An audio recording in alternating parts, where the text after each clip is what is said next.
78 Sports TV here. Salute to the mighty LDBC. Smash the like button, hit the subscribe, turn on your notification bell so we notified when I drop a new video. And if you're digging the video, please share this joint. Shakur Stevenson, current WBC lightweight champion of the world, went on the Breakfast Club this morning. I think this is his second appearance on the Breakfast Club. And he was basically announcing his upcoming bout with William Zepeda, right? Zepeda is going to be an interesting fight for Shakur because I think that Zepeda, it could be the same old, the swarmer puncher trying to get to the slick boxer and can't, and Shakur just make a fool out of him, and then everybody come on here after the fight and say it was boring and it was trash and blah, blah, blah, and nobody holds Zepeda accountable. It could be that way, or it could be Shakur could feel the pressure of everybody talking crazy, and then he might try to stand and trade with Zepeda a little bit, which I think will be a mistake, but regardless, should be a good fight. Now, something else happened on the Breakfast Club. He talked about Gervonta Tank Davis, which I'm going to get to in a second. But he also covered the situation with with Eddie Hearn Matchroom and whether Eddie is still his promoter. He said the situation is like he can bring Eddie in. He said he like Eddie, he can bring him in whenever he wants to work with him. So it's kind of like basically like how Devin Haney's situation is. That's what it sounded like to me. Shakur. It's funny how Shakur just following in Devin Haney's footsteps low key, but fine. So he said, according to Eddie, Shakur still signed with him. He still owe him another fight. According to Shakur, I can bring Eddie in if I want to. Blah blah blah. All right. They also asked Shakur about his comments and his beef with Turkey Al Sheikh, right? And they saying Charlamagne said, they said you apologize so you can get that bag. And Shakur laughed it off and was like, nah, it was a misunderstanding. He said that he was basically told that he was going to get a certain amount of money for the Zepeda fight, but then when the fight location moved, the money changed. So you get a certain premium for fighting in Saudi Arabia. And then when the fight is anywhere else, then the money switches, it changes. So that's what Shakur didn't understand. He said it was a misunderstanding, and that's why he apologized to Turkey Al Sheikh, right? Now, as for what he said to Gervonta Tank Davis about him, listen, man, Tank, look, it's nothing else we can say. I can't say no more. I'm just a hater, right? But, this is other fighters, radio hosts, everybody is saying this about Tank, bro. The dude got to fight. He got to fight Shakur at least, bro. And they said this on on the Breakfast Club. I think Ak was on there from Ak and Barack. One of them was on there. I'll be getting them mixed up. But he said they was asking about Tank Davis fighting and the lightweights, and Charlamagne even said, look, why is these fights not happening? Shakur said because, Tank has to say he wants that fight, and then the fight can happen. But nobody wants to flat out call Tank a duck. See what I'm saying? Shakur don't want to say nothing that's going to offend Tank because, he knows Tank is very sensitive. The word around boxing, the boxing streets is Tank is extremely sensitive. If you say something about him, instead of it being fighting words, because he a boxer and he want to knock you out, Tank the type of dude, I ain't fighting you. You ain't getting no money with me, talking bad about me. That's how Tank is, right? Everybody know that. So Shakur is walking on eggshells with Tank, right? Well, he don't want to say nothing to end up not getting the Tank Davis fight. But everybody's questioning Tank now. Every network, everywhere you go, everybody's saying bro, you finna fight Jake Paul, bro? You got whooped by Lamont Roach. That was a cherry pick going wrong. We don't even know if you're gonna actually fight Lamont Roach in a rematch, but we keep hearing about this Jake Paul situation, right? So now you get set up for failure because if you fight Jake Paul and you don't knock Jake Paul out, or Jake Paul end up hurting you or knocking you down or something, this man's whole career has become a joke. Sure, you're going to make a lot of money, for sure. And if your only object is to make a lot of money, then you will succeed. He's going to make a lot of money fighting Jake Paul. Can't lie about that.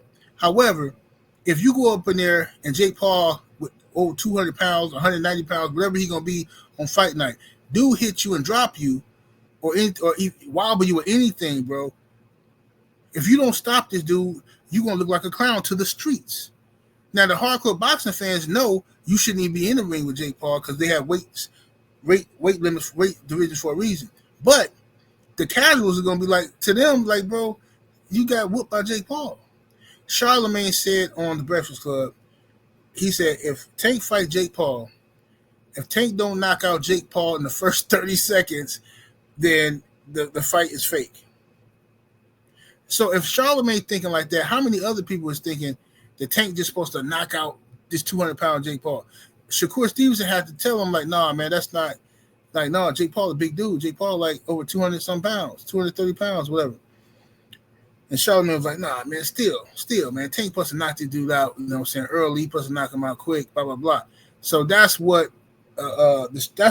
Charlemagne is saying. And if he's saying that, I know that's what other people are thinking. So this is it's a bad situation for Tank, in my opinion. Shakur stood on this, though. Shakur said, look, Tank has to fight me. He has to fight me. He can't retire fighting Jake Paul. Like, he has to fight me before he retires. He has to. And Shakur said that a few times in the interview. He got to fight me before he retires. I don't think Tank is going to do it, Shakur. So I think you're just wasting your time. I watched Devin Haney try to call out Lomachenko and call out Tank Davis for 5 years when he was a lightweight. And Lomachenko didn't fight him until he was drained.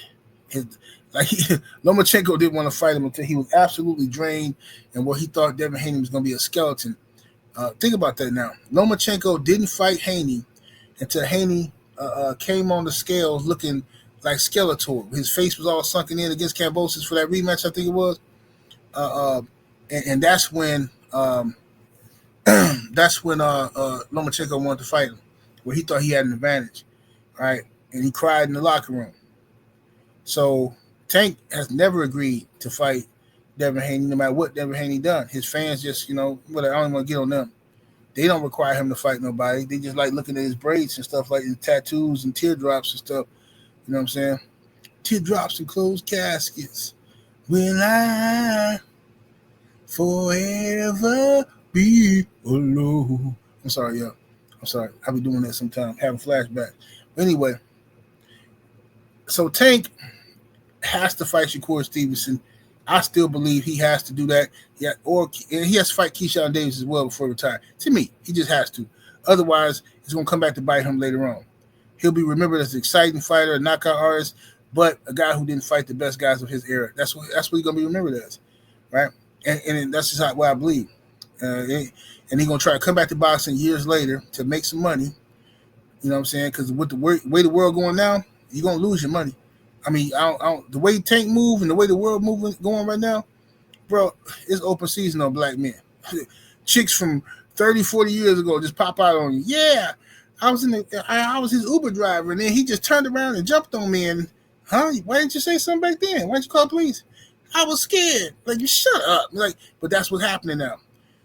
So everybody gonna get this work. Now they also asked Shakur Stevenson about his boy Keshan Davis. Would he fight Keshan Davis? He said nah, and he said that Keshan's like his little brother, little homie, and stuff like that. And he don't see himself fighting Keshan. He said he proud of Keshan, and he said he don't care if Keshan beat De Los Santos better than he did. He said he want Keshan to. He said because that would make him feel proud, like that's his little homie. You know what I'm saying? He schooled him and stuff like that, and now he's doing his thing. Whatever. What else did Shakur talk about? I think that's pretty much it. I know I'm forgetting something else to cover, man. I know he said something else, but whatever. I'll think about it. If I think about it tomorrow, I'll talk about it on my live stream tomorrow, man. 78 Sports TV. Salute to the mighty LWC. Y'all smash that like button, share the video, hit the subscribe, turn on your notification bell so you'll be notified when I drop a new one. And above all things, make sure y'all go check me out on Patreon. I just dropped some new videos on Patreon, patreon.com/78 Sports TV. That's patreon.com/78 Sports TV. Go check me out. I'm out y'all in a minute. Get out of here, deuces.